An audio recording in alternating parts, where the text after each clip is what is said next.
This tale is not just about love. It's about devotion that crossed the boundary of life and death. This is the chilling story of the woman who married a ghost. Before we continue, subscribe if you haven't and stay with us, because once you hear this, you'll question every stranger who smiles your way.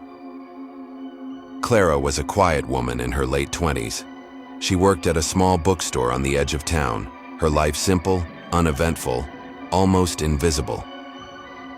One rainy evening, as she locked up the shop, a man approached. He held an umbrella and offered to walk her home. He was tall, striking, with an old-fashioned charm. His clothes seemed oddly dated, like something from another decade, but his smile was warm, disarming. They talked as they walked, and Clara felt something she hadn't felt in years. Seen. He asked about her favorite books, remembered every small detail she shared, and by the time they reached her door, she felt as though they had known each other forever. His name was Thomas Blackwood. Days turned into weeks. Their meetings grew frequent. Coffee dates, long walks, endless conversations. Her friends and family met him. They saw him, spoke to him, shook his hand. To everyone, Thomas Blackwood was real, polite, well-mannered, devoted to Clara. He brought her flowers, held doors open, whispered promises of forever. Clara had finally found the man she believed fate had been saving for her, but there were small, unsettling details. He never ate much when invited to dinner. He avoided cameras, always turning away at the last second. And when Clara asked about his past, his answers were vague, shifting, inconsistent, as if carefully rehearsed. Still, love makes us blind, and Clara was deeply in love. Clara had always dreamed of a small, intimate wedding, one filled with only those she truly loved. When Thomas Blackwood asked for her hand, she believed her dream had finally come true. The ceremony was set in her hometown chapel, a modest white building with wooden pews and stained glass windows that caught the morning sun. Her parents, her closest friends, and a handful of relatives gathered to watch. But when the guests whispered among themselves, one detail stood out. No one from Thomas's family had come. Clara had asked him about it, of course. He told her his parents had both passed and that he wasn't close to his extended family. Instead, he brought a few friends, men and women Clara had never met before. They were polite, almost overly so, smiling too much, their eyes strangely cold. When spoken to, their voices were low, measured, as if every word was carefully chosen. They stood at Thomas's side like shadows, their presence unsettling, but Clara dismissed it. She told herself she was overthinking, nerves, nothing more. The ceremony began. Clara walked down the aisle, her heart pounding. Thomas stood waiting at the altar, handsome in his dark suit, smiling as though she was the only person in the world. The vows were exchanged, rings slid onto fingers, and when the pastor finally declared them husband and wife, Thomas leaned close and whispered words Clara would never forget. "Now you are mine, in this life and the next." The crowd clapped. Her family smiled. Life after the wedding seemed perfect. Clara and Thomas settled into a quiet home, filled with laughter, love, and warmth. Thomas proved to be the husband Clara had always dreamed of. He was attentive, caring, and endlessly patient. Days were spent tending the garden, reading together in the evenings, and enjoying long walks with the gentle sunlight falling across their street. Yet, even in this idyllic life, Clara noticed one oddity. Whenever Thomas went to sleep at night, it was almost impossible to wake him. She would shake him gently, call his name, even pour a glass of water over his hand, and he would remain deeply asleep, unmoving, unresponsive for long minutes. When she finally questioned him, he gave a plausible explanation. "I've been working too hard, my love," he said with a sleepy smile. "Sometimes my body just needs to rest. I must be exhausted." Clara wanted to believe him, and she did. Love, after all, has a way of smoothing over unease. Months later, Clara discovered she was pregnant. The news filled the house with even more joy. Thomas was overjoyed, gentle and protective, always by her side, feeling every kick, sharing every anticipation. Their first child, a daughter, was born on a quiet spring morning. Clara held her in her arms as Thomas whispered promises of love and protection. 2 years later, a second child arrived, a boy, filling the home with more laughter. And after another year, their third child, a second daughter, completed their family. The house was full of life, happiness, and love.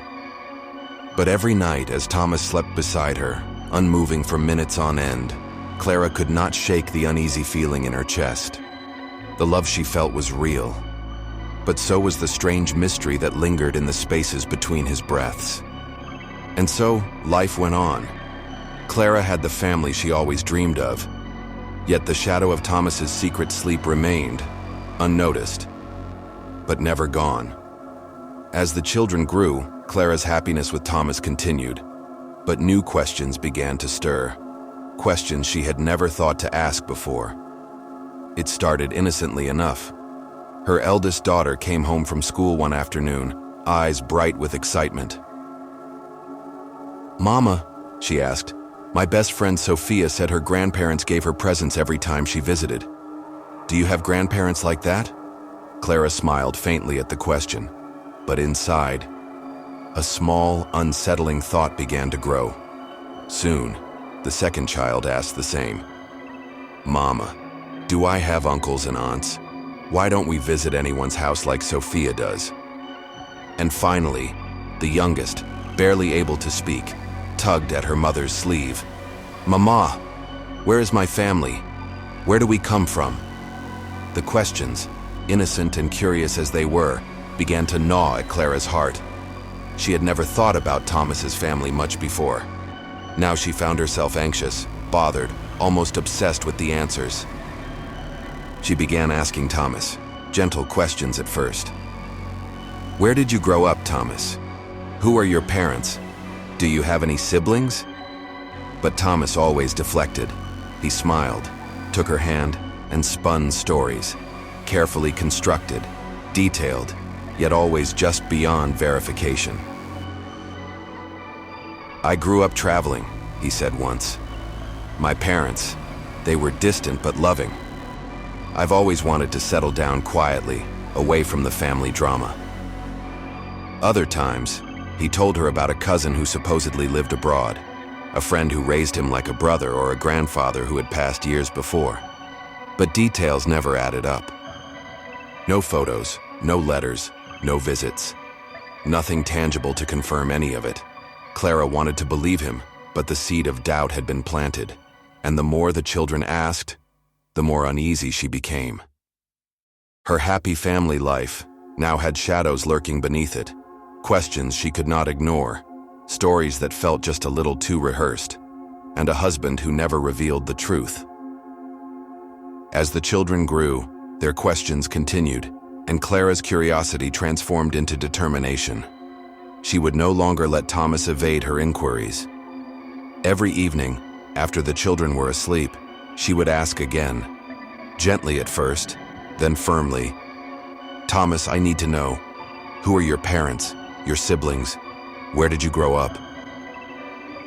No longer able to maintain his stories, Thomas finally sighed and gave in.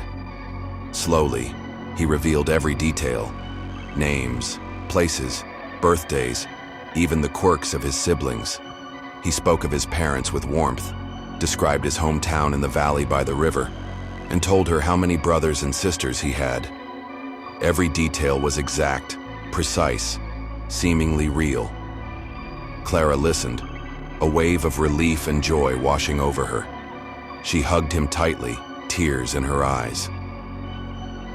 "I want to visit them," she whispered. Thomas smiled softly. "Of course, we can go."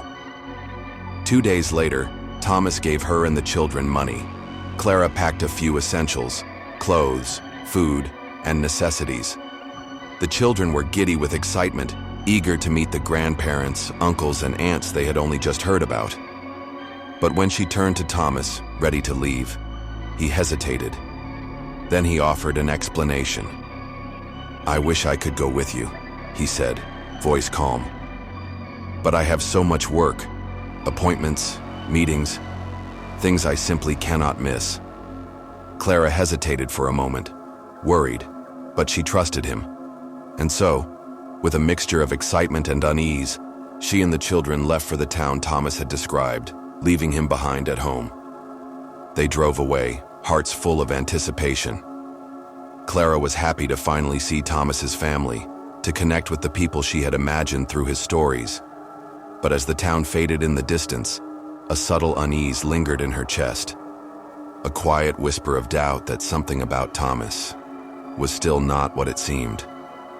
Clara and the children arrived in the town, following the address Thomas had carefully provided. The streets were quiet, and the air carried a subtle unease, but Clara's excitement pushed it aside. Finally, they reached the compound Thomas had described. Tall gates, stone walls, and a well-kept garden greeted them. The family emerged to welcome them. Clara and the children offered food and water, gestures of respect and kindness. For a moment, everything seemed normal. But soon the questioning began. "Who are you? Where are you from?" they asked. Clara took a deep breath. "I am the wife of Thomas, your son," she said, gesturing to her children. "These are Thomas's children."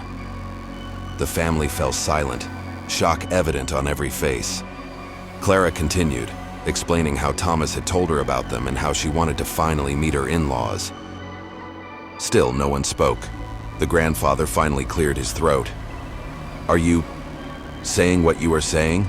he asked, incredulous. "Yes," Clara replied. She even removed photographs from her bag, pictures of her and Thomas on their wedding day. The father of Thomas squinted at the images, then cleared his throat slowly. "Thomas is our son," he acknowledged. Clara's heart leapt, but then the words came that shattered her world. "But he died 16 years ago." Clara refused to believe it. She thought there must be some mistake. The family brought out old photographs, the funeral, mourners, the coffin. Still, Clara shook her head, unconvinced. Finally, they led her to the backyard, to a small, neatly kept grave. Etched into the stone was his name, the date of death, 16 years ago. Still, Clara's heart clung to denial. She would not accept it. Not yet. With heavy hearts, Clara and the family decided to return to the city that same day. The children were quiet in the back of the car, sensing the tension that hung over their mother.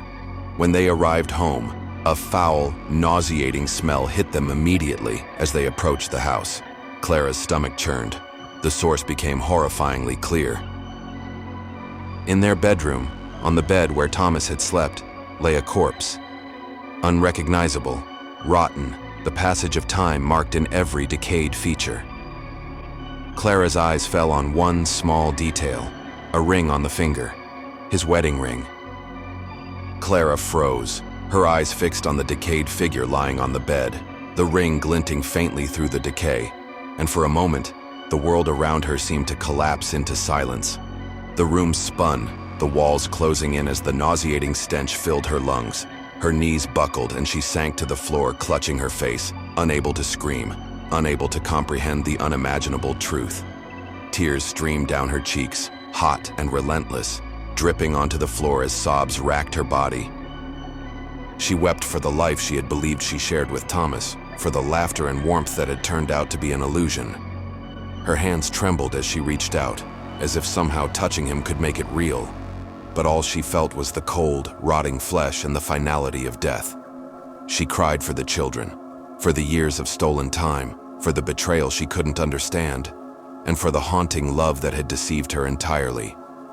Her sobs echoed through the empty room, a raw, gut-wrenching sound of heartbreak and disbelief, and she collapsed fully, curling into herself on the cold floor, shattered by the truth she could neither accept nor escape. Clara's love had crossed the boundary of life and death, and the truth had been waiting for her all along.